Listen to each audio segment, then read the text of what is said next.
make sure I don't go overtime, so I need the watch. What do you reckon we do a 2-hour stretch this morning? Just to finish off with. 4 hours, yeah, why not? We'll go to 2:30 and we'll all go. This might be my last chance to say thank you to all you guys. I've had a great weekend. You don't realise how good it is, you know, for an oldie to come along and see young kids praising God. It really is great.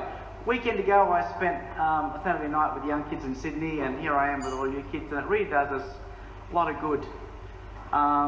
You know, I think I didn't know somewhere talk about passing the baton, and you do really get to a stage where you sort of feel that it's nice to see a lot of young kids coming up who are going to praise God and push just the news of His kingdom forward, and that's a really exciting thing. So thanks for doing that for me. It's been a great weekend, hasn't it? The weather been excellent. Always like that, I bet, is it? Yes. Yeah. Yep. I live in a rotten state then.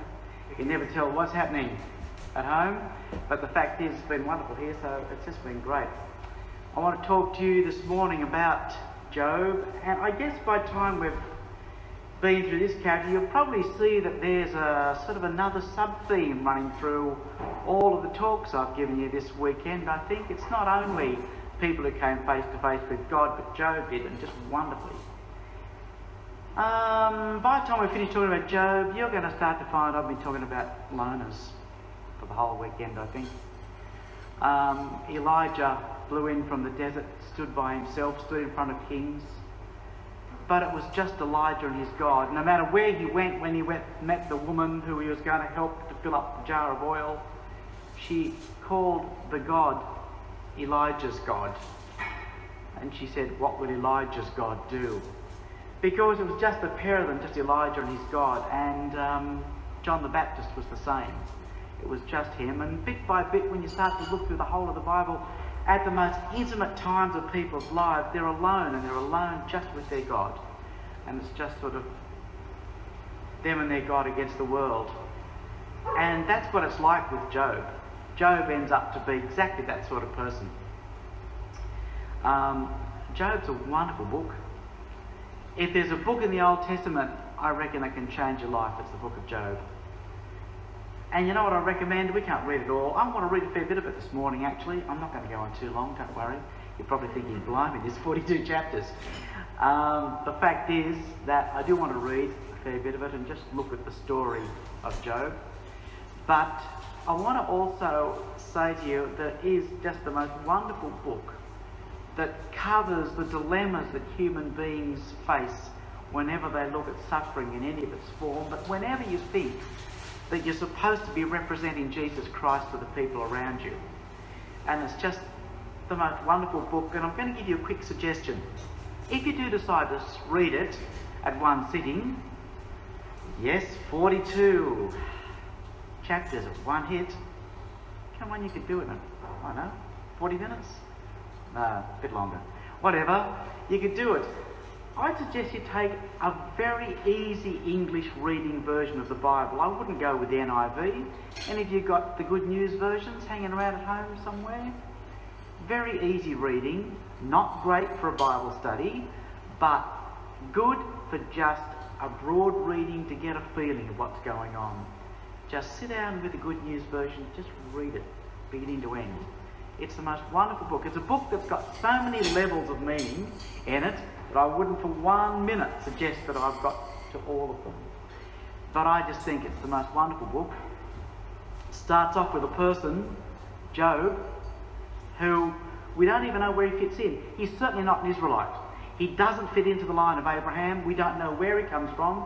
We suspect that he comes from the countries east of Israel, over in those countries that the Bible calls Moab or Edom or places like that. He comes from those sort of areas, but he doesn't find himself in the mainstream of the revelation that we get in the Bible. He's outside of the family of Abraham. And isn't that's something sort of interesting, isn't it? Because it tells you that even though you and I have the Bible, and we see the story coming down through Abraham, down through David, down to Jesus, there was other people who had received the message of salvation somehow outside of that. Anybody else think of another character out of the Old Testament that you could think of that was not included in that line of Abraham? Someone who was great, wonderful, an image of Jesus Christ? There's Melchizedek. Who was he? He was the king of Jerusalem. Wasn't called Jerusalem in those days. He was the king of Jerusalem back in old Abraham's day. And he ruled over a city which was called the City of Peace. And he was a king and a priest to the Most High God. But we don't know how he got his message. We don't know how God spoke to him. Because it didn't come down through the mainstream of the Bible. There's lots of other people we ask that same question about, isn't there? Who were the wise men who came to see Jesus, and why did they think there should be a star to lead them? Why did they say, we have seen his star? It seems that they came from the same area where Job had lived, and they came across as well to see Jesus. Jesus is the only path to salvation, but it seems there are other people who knew something else other than what we know in the Old Testament, and Job was one of them. Job lived in a community, I don't know how long ago the book of Job was written. I'll tell you what seems to be the best guess, is it was written probably, well, I won't say written, the story occurred probably around about a little bit after Abraham's time, somewhere between Abraham and Moses, while the people of Israel were down in Egypt as slaves. It's probably that time. And the best we can do is to guess because of some of the names we read in the book. And you look at other places where those names occurred. And it seems to be that probably that's about the time when it was written. And there are patches in the book of Job which seem to be very, very ancient.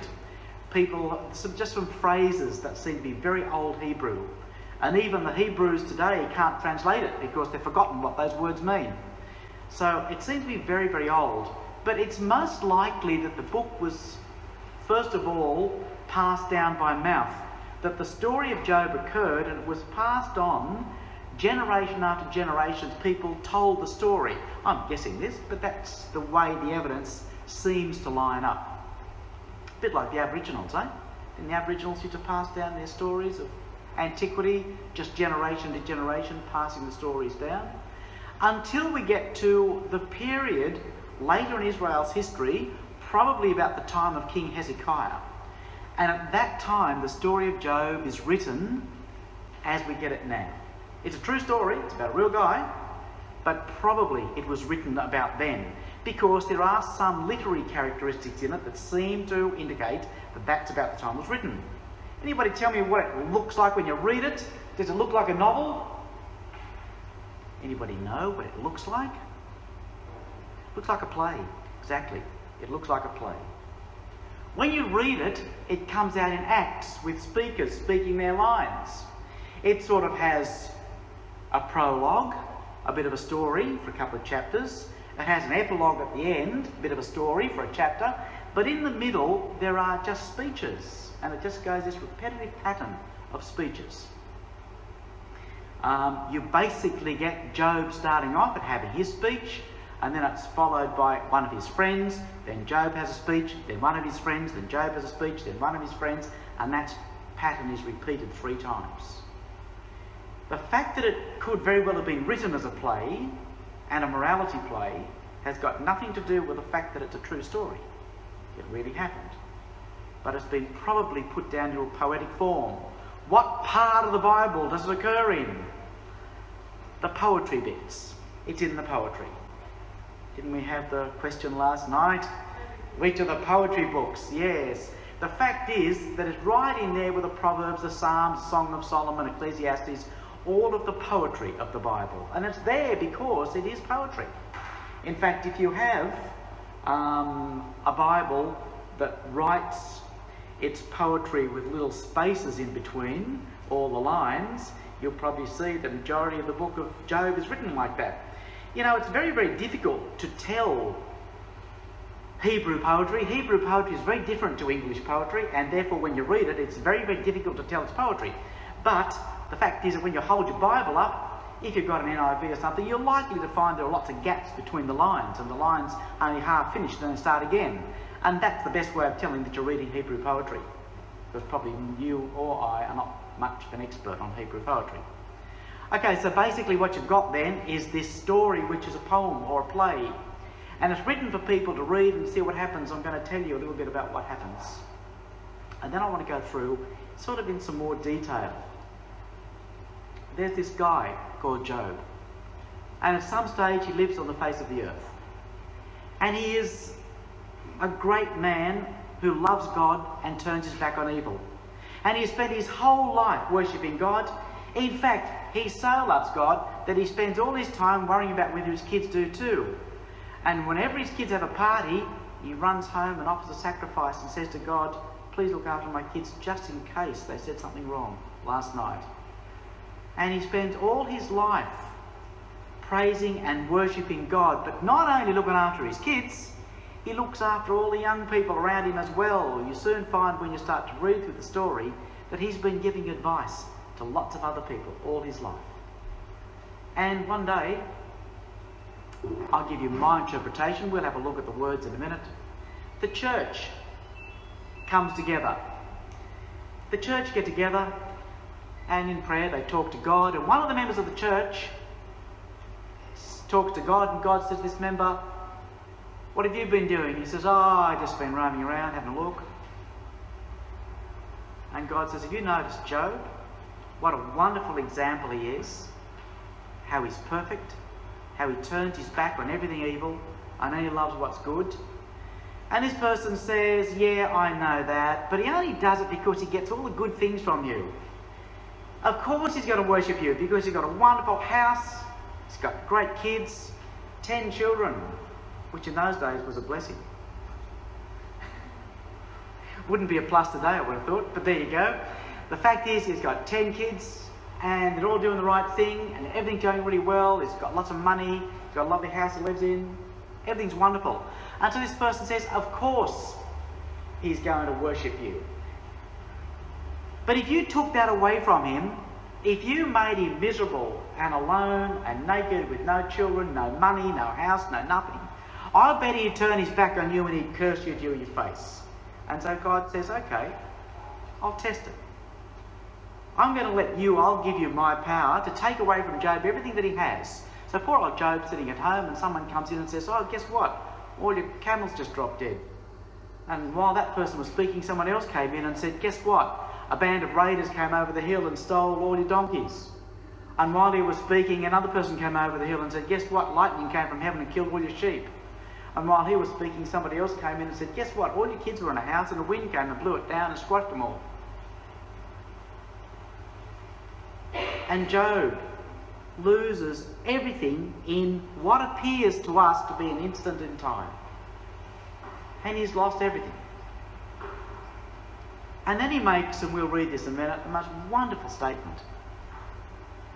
The most wonderful statement that stands up as a record for every believer for all time. He simply says, I've received good at the hand of God. Why shouldn't I receive evil? I came into this world naked. I'll go out naked. Praise be the name of the Lord. And that's a magnificent response to anybody who has lost anything in their life. The same person who didn't like Job comes back to God again and says, oh, that's okay. Yeah, Job still worships you, but the fact is that that's because you haven't touched his body. If you actually touch his body, if you make him actually start to get sick and look disgusting so that people can't even stand to look at him, then he'll turn his back on you and hate you. And so God says to this person, okay, I'll let you do that to him. Make him sick, make him smell, make him ugly, make him disgusting, but don't kill him. That's all. And so poor old Job ends up covered in boils, which was the visual aid for the weekend. Do you remember that? Best I could do. Covered in boils, only like that all over. So bad that he couldn't stand even his clothing to be on him. And he stank and he was just a mess. And he sat himself in an incinerator, covered in ashes. There was probably a good reason for that. Anybody know why, if you're covered in boils, you'd sit in an incinerator? I mean, when it was off. And cover yourself with ashes? People tell me it's sterile. People tell me that it's actually very sterile.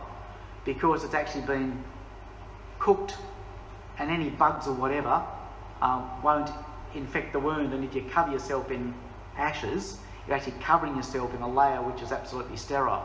So people tell me. And there he sat.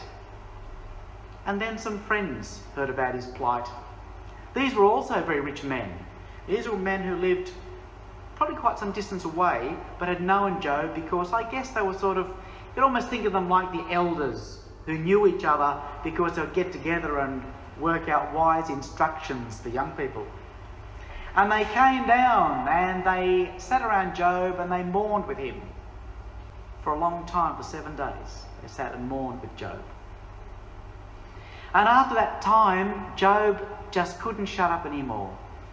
And he starts off by wailing and saying, I curse the day that I was made. I have lost everything. I'm in misery. Even his own wife had turned her back on God. And there he is with nothing left in his life. His children are gone. His wife has deserted the worship of God. And he is sitting there thinking, why has all this happened to me? And he says, I wish that I was never born. And then his friends say, look, Job, we're really going to try to help you. We're going to try to help you, and we're going to tell you something. It's the same thing you've been telling the young people for the last 70 years, Job. If you're good, God will look after you. If you are good and follow God, he will bless you. And he will make sure that you flourish and you prosper and everything around you is happy. And if you don't obey God and if you don't do what he asks, then God will correct you, just like a father does to his child. You know what happens if you've got a child? No, you don't. You don't know yet what it's like to have a child. But let me tell you, well, you probably know what it's like when your mum and dad go crook on you. It's always with very good reason, isn't it? Exactly. Parents know everything. And they say to you, don't do that, or they ground you, or whatever they do. They give you rules. And this is what the friends of Job said. Job, God's just giving you some rules. God is doing you a favour. God is saying to you, Job, you've done something wrong. I'm going to correct you and bring you back again and make sure you're back in your mind again. And all the words went around in Job's head and he thought, yep, that's what I've said. That's what I've said to all the young people. And Job used to believe it. And it all sounded so logical. Yes, parents do correct their children. Yes, indeed, correction does come on people who need it.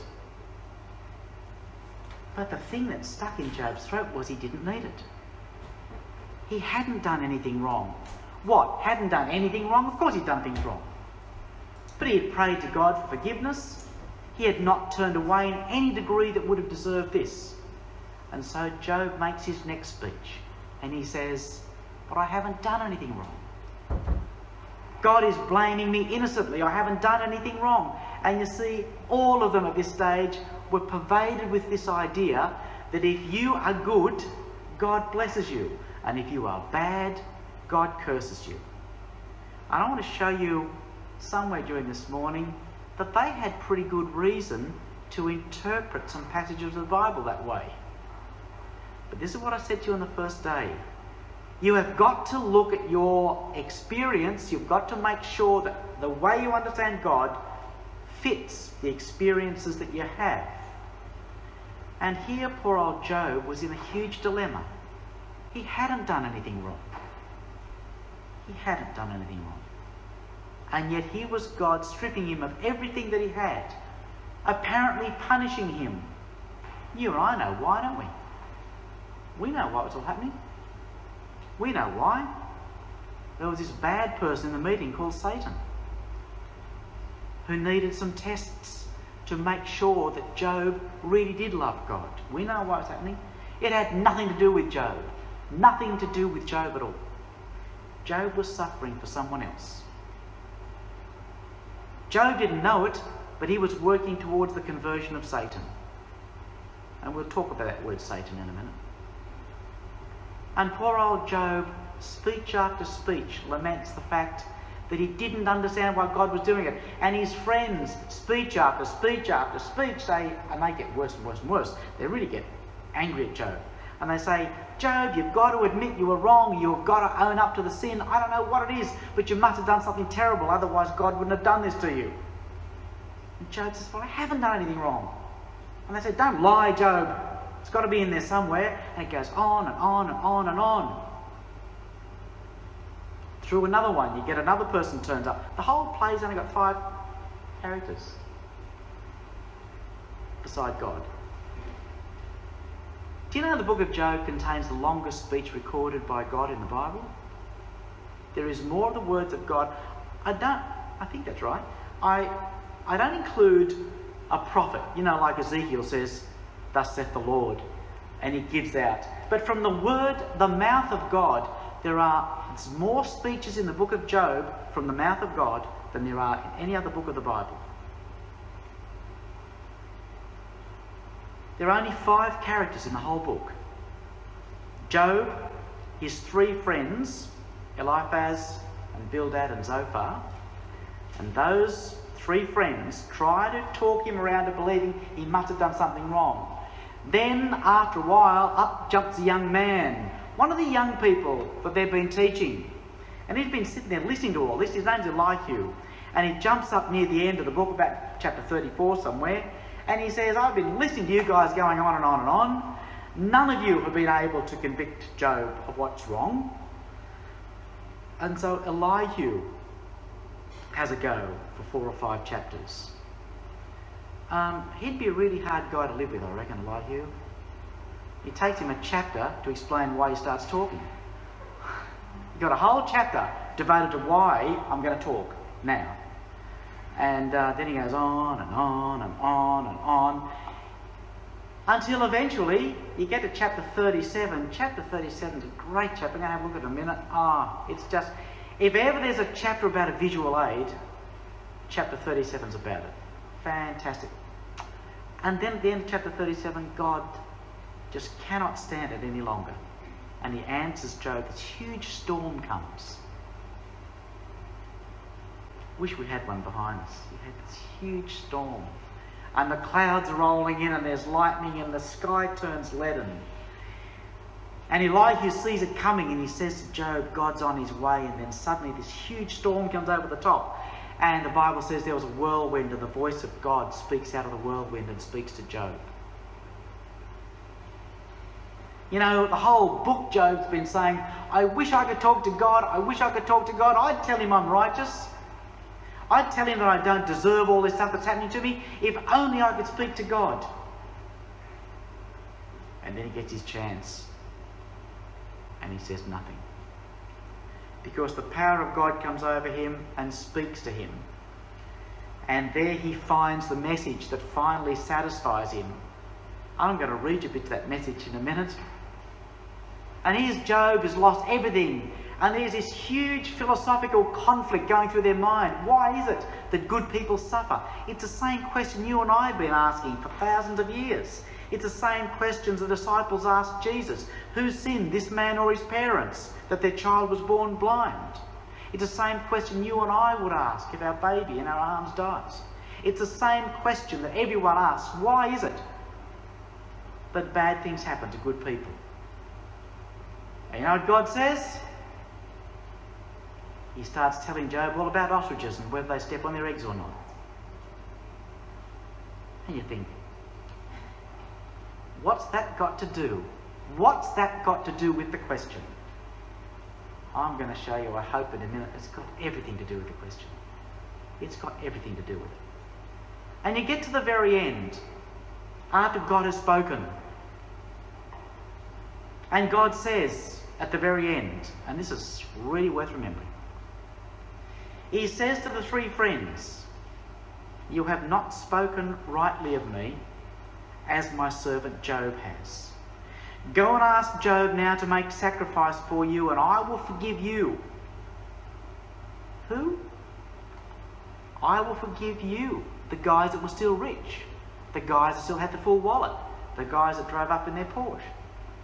I will forgive you for your stupidity. But you'll have to get Job. Who? The man sitting in the ash heap, the man who's been punished, the man who's suffering with the boils. I'll get him to pray for you. And I will accept his prayer. And I will forgive you, you stupid people. Because Job spoke what was right of me. And there's a really important two things to remember about this book. And I hope you remember this if you remember nothing else. I'll probably say that 10 times this morning. The book starts by saying, Job was a righteous man. Job didn't say that, God said it. The book starts by saying, Job was a righteous man. And it ends by saying, Job spoke right of me. From the beginning to the end of this book, the book confirms that Job was a righteous man. You know, there are some people who like to say that Job was had a few problems himself, that maybe he was even his own Satan. Maybe it was really doubts inside Job that came up. And you know, that just denies the whole point of what the book's there. It wasn't to teach Job. It was that Job should suffer for the doubts of what emerged to be his friends, for everybody else. It was Job that was suffering, and when you get to the end of the book, it's Job who eventually has to offer prayers on their behalf. Job, who's covered in sickness and boils, and he's a mess sitting in the garbage, the incinerator. He is the one that then has to make intercession for God. He suffered, and he bore the stripes of sinners. Who is he? He's Jesus for them, isn't he? He's a righteous man who suffered that they might be brought to God. And at the end of the book, it's his prayers that go up. They are covered by Job's righteousness. In simple. It is Job who has to pray for the forgiveness of these friends. And God begins then to forgive them. And it's only then that Job gets restored. This is really important too, I reckon. Job's still a mess at the end of the book. And he sits there and he says to God, he says, God, I'd heard about you, but now my eyes have seen you. God, I'd heard about you, but I've seen you face to face. Did he get better then? Did all the boils fall off? Will his cows come back? Nope. Job was fine. Job was right. What hadn't been fixed was his 3 friends. It wasn't till they had come and were forgiven that he was finally restored to his position, that all of the blessings came back. It was after they had been forgiven. That's when it happened. Okay, I want to read a bit of it. Actually, first of all, I want to have a look at Ezekiel chapter 14. I'm going to put this thing on. Does that thing work? Yeah. I've got these red overheads because I think red looks sort of more ghastly.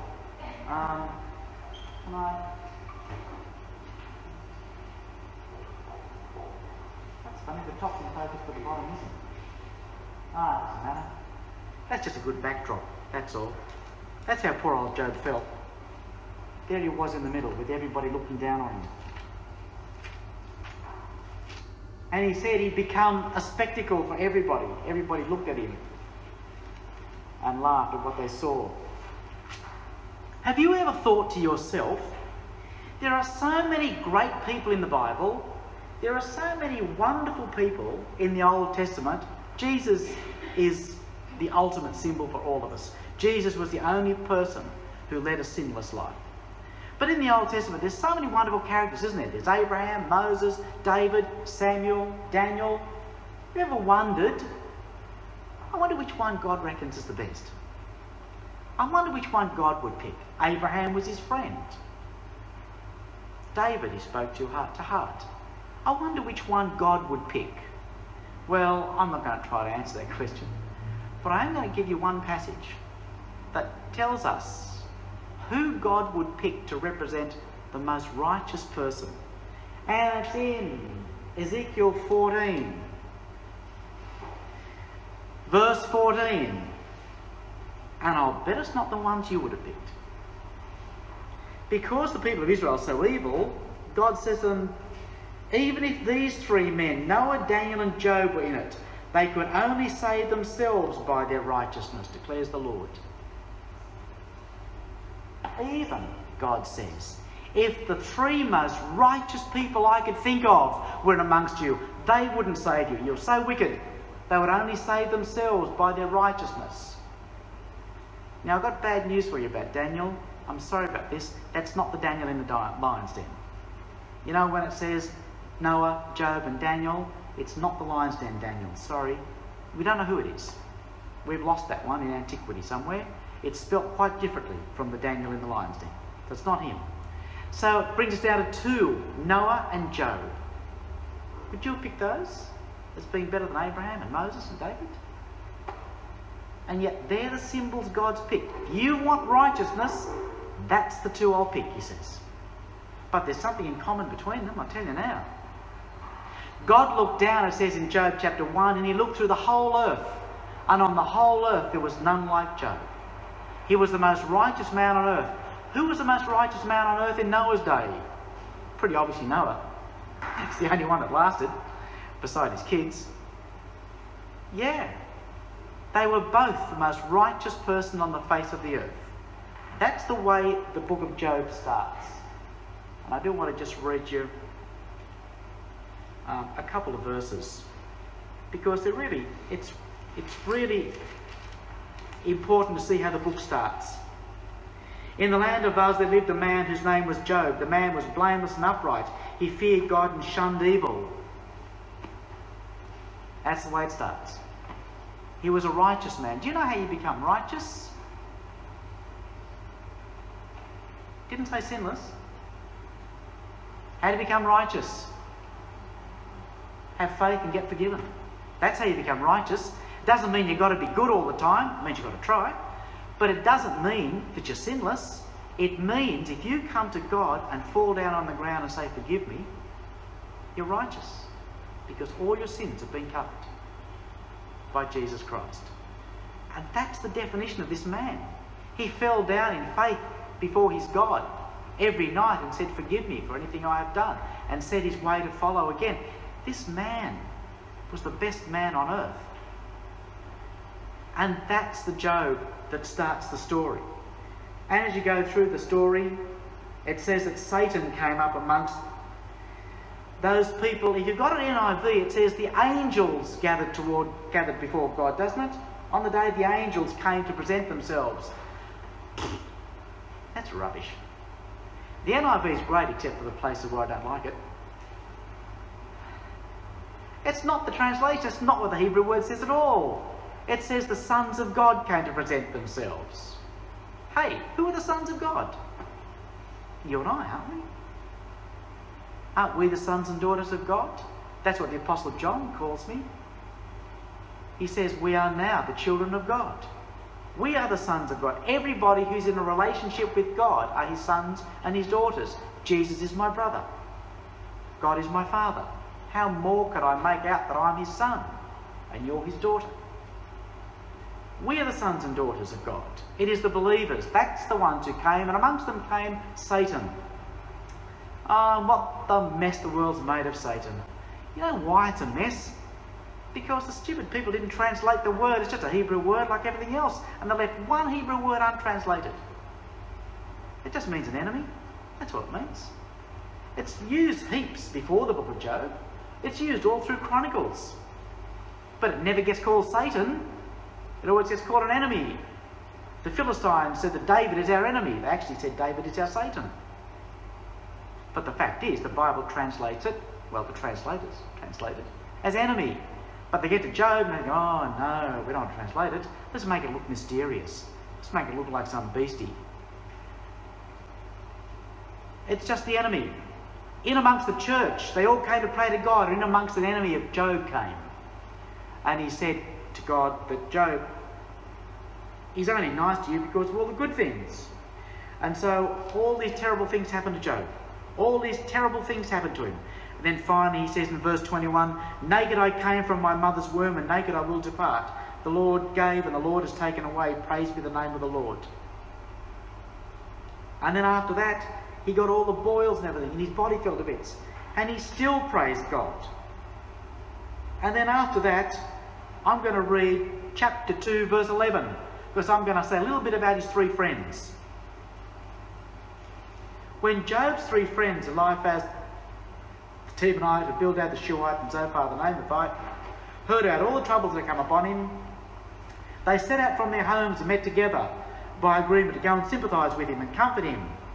When they saw him from a distance, they could hardly recognise him. They began to weep aloud, and they tore their robes and sprinkled dust on their heads. Then they sat on the ground with him for 7 days and 7 nights, and no one said a word, because they saw how great his suffering was. For the rest of the story, they try to convict Job of what's wrong with him. And people end up saying, they were really nasty to Job, and they're called Job's comforters, which really means someone who's pretending to be nice but really is nasty to you. But I want to just concentrate on those words we just read. They came and cried with their friend and sat with him in silence for 7 days, because they saw how great his mourning was. Anybody here been to visit someone in hospital lately? Ever? How long did you stay? An hour? That's okay. Visiting hour. You know, at the end of the hour, you start to look at the wall. I usually pull those plastic gloves out. You know, they always got the box of gloves, and you pull them out and you blow them up, and you pull your sleeve over and you walk around with this white hand sticking out like this, because there's nothing much else to do, is there? You know, and you sort of pretend to shake hands with it, and you can let them go there around the room, and that's it for the hour. How would you like to go and visit a sick friend and sit on the floor for 7 days and 7 nights and not speak? I guess you're allowed to go to the loo. That's a pretty good friend. That's a pretty good friend. And I suspect these guys were rich men. They had their own businesses. You don't just pack up your business and come and sit on someone's floor for 7 days. You have to arrange to put people in charge. You have to arrange all your affairs. You fix it all up. It's a lot of trouble. And you come and you'll sit with your friend. And you sit for 7 days. That wasn't the end of it. There's a long time after that they were with their friend. And then Job starts to say, I cursed the day I was born. These men loved him. They did. They loved him. And they thought they were doing the right thing when they started. They thought, we're going to get this over quickly. Poor old Job's suffering because he's done something really bad, and we're going to fix it for him.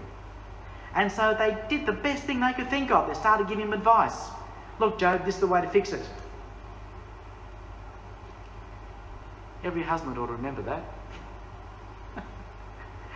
You'll find later that it's a big problem between husbands and wives. Husbands always try to fix it. They always tell their wife what the problem is and how to fix it. The fact is, it's a male thing. They always love to solve a problem. They don't want to just listen to someone. They don't want to just identify. They want to fix the problem. So there they are, standing there, saying to Job, this is how to fix it. And it wasn't how to fix it. But after a while they got angry. They got vicious because Job wouldn't accept what they were trying to tell him. They would not accept it. And bit by bit, they get sort of more angry and more angry until you get finally, all the speeches have sort of gone through, and Elihu stands up, this young man. And he stands up and he says to them that you've all got it wrong. None of you are able to convict Job of what's wrong, so he has a go. And here's an interesting thing. The more you go on in life, and you ever listen to anybody else talk about the book of Job, you'll find, I have found, that people can't agree whether Elihu's good or bad.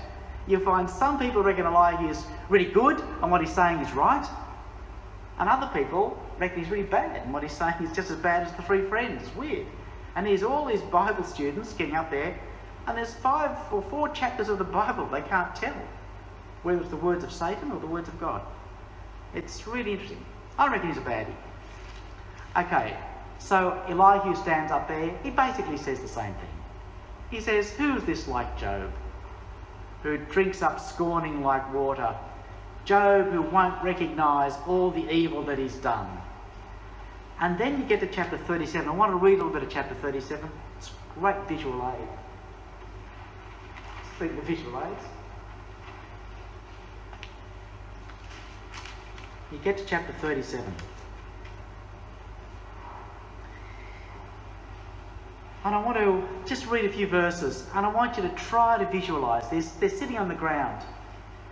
Just imagine you're looking across the sky, and it's going, you know, that sort of deep yellow colour the sky goes before a really big storm is coming.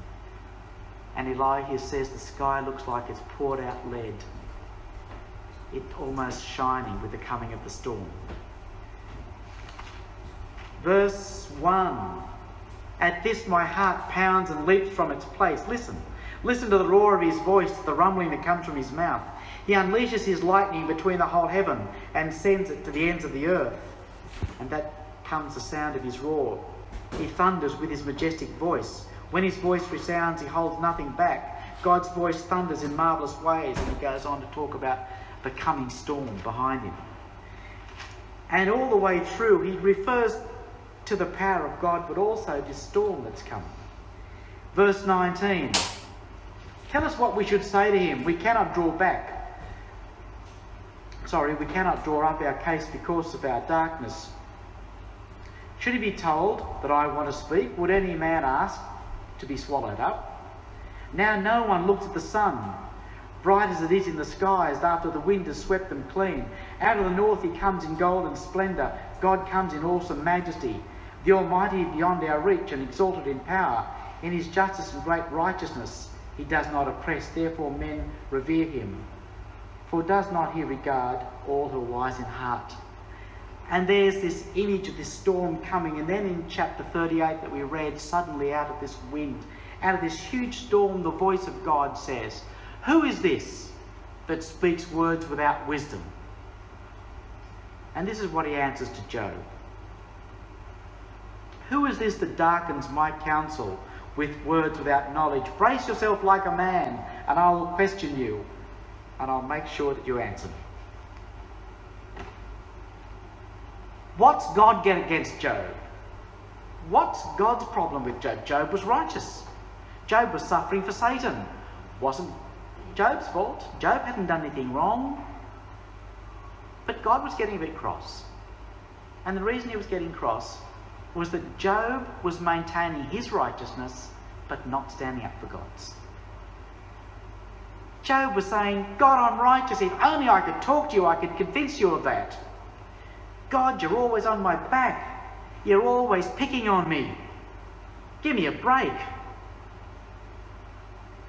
I love the contrast to the Psalms where David says, isn't it wonderful in all the heavens that God notices us? What is man that thou art mindful of him? And David saying, isn't it great that God notices me? And Job says, just stop noticing me for a while. Just turn your back. Don't look at me. Don't pick on me. And they're both wonderful, righteous men. There's a lesson in prayer here, guys. You're allowed to wrestle with God a bit.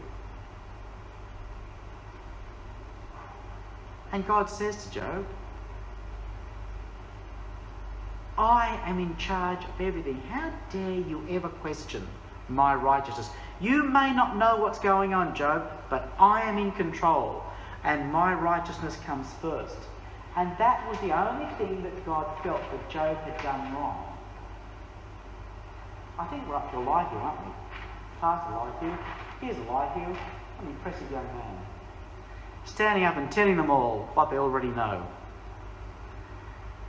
The fact is, there's the voice of God now speaking, and God answers them out of this whirlwind, and God continues to go through and show his greatness. And if you read all of that chapter that we just spoke about, you'll find that it's God saying to Job, never answers Job about his problem, never tells Job what went wrong, just says to him, I am always in control. When you can tell me the way lightning is formed, when you can tell me the way the earth is hung in the universe, when you can explain to me the way Pleiades and Orion are spread over the sky, then you can start teaching me about how to look after my children. And that was the message that Job was getting. If you read that chapter 38, it's really interesting, because there's lots of things we already do know now. You know, God's saying, do you know about how the hail is formed? Well, Job didn't, but I do. Do you know the storehouses of the snow and the hail? Yep. Do you know how lightning is formed? Yep. The fact is that many of those things we do know now, but they are replaced with numerous more questions that we don't understand. I like it when he talks about Pleiades and the stars, a bit of a thing of mine. You know the saucepan? You know the thing you call the saucepan out there? It's Orion. In Orion's belt there's a star-forming region. If you get a good telescope and you have a look in the belt of Orion, you'll see young stars being born. I'll tell you now, that is still a mystery as to how those processes go on. Anybody interested in astronomy or cosmology? Yeah.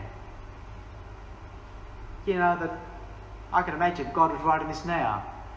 He'd say, can you tell me what happened before 10 to the minus 43 of a second after the Big Bang? Can you tell me what happened before the Planck time? That's the problem for the modern cosmologist. We still don't know. Doesn't matter what you pick, we still don't know it. We still don't know. And then he turns to chapter 39, and this is the curious chapter. Here's poor old Job suffering, covered in boils, and God says this to him.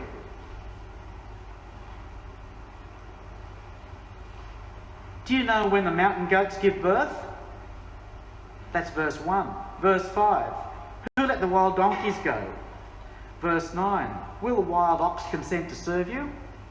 Verse 13. The wings of the ostrich flap joyfully, but they cannot compare with the pinions and feathers of the stork. She lays her eggs on the ground and lets them warm in the sand, unmindful that a foot might crush them and some wild animal might trample on them.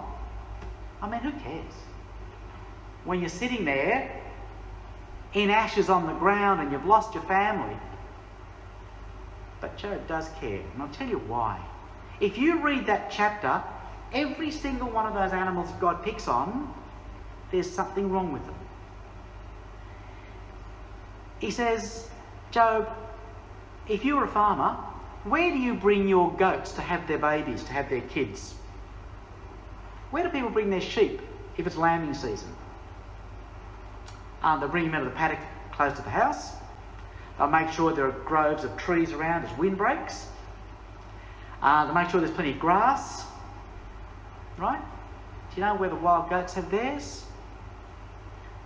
Right up in the hills where there's no grass, there's no wind breaks. They're right out in the open, and God is saying, look at them, Job. There are still wild goats.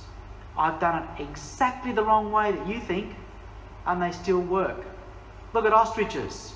What would you do if God said to you, create an ostrich for me? You probably wouldn't have given it such a long neck, but you would have made it lay eggs and sit on them, wouldn't you? Isn't that the way you look after eggs? Just be careful how you sit on them. But you would have made an egg, you would have made it like a chook. What God is saying is, I made it exactly the way that doesn't fit your pattern. You can't understand the method I used. But look around, Job, are there still ostriches? The world's full of them. Well, it was over there then. We've got emus because they do the same thing. He's trying to say, I am in control. I'm not doing it your way, Job. You will not understand what I'm doing. But I can tell you now that what I'm doing works. And then you get to the last chapter. Chapter 42. Verse 5, Job says, my ears have heard of you, but now my eyes have seen you. Therefore I despise myself and repent in dust and ashes. Yes, Job despised himself because he hadn't stood up for God's righteousness. But now as never before his eyes had seen God. He'd heard the voice of God that spoke to him, and it spoke to him out of the whirlwind. And they had all heard the voice of God. And then God said, verse 7, the Lord said these words to Job, and he said to Eliphaz the Temanite, I'm angry with you and your two friends because you have not spoken of me that which is right as my servant Job has. Now take 7 bulls and 7 rams and go to my servant Job and sacrifice a burnt offering for yourselves. My servant Job will pray for you. I'll accept his prayer and not deal with you according to your folly. You have not spoken of me what is right as my servant Job has. And then it goes on, it says the Lord accepted Job's prayer. And look at verse 10. After Job had prayed for his friends, the Lord made him prosperous and gave him twice as much as he had before. When?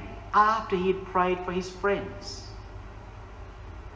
Who suffered for his friends? Who suffered ultimately for his friends?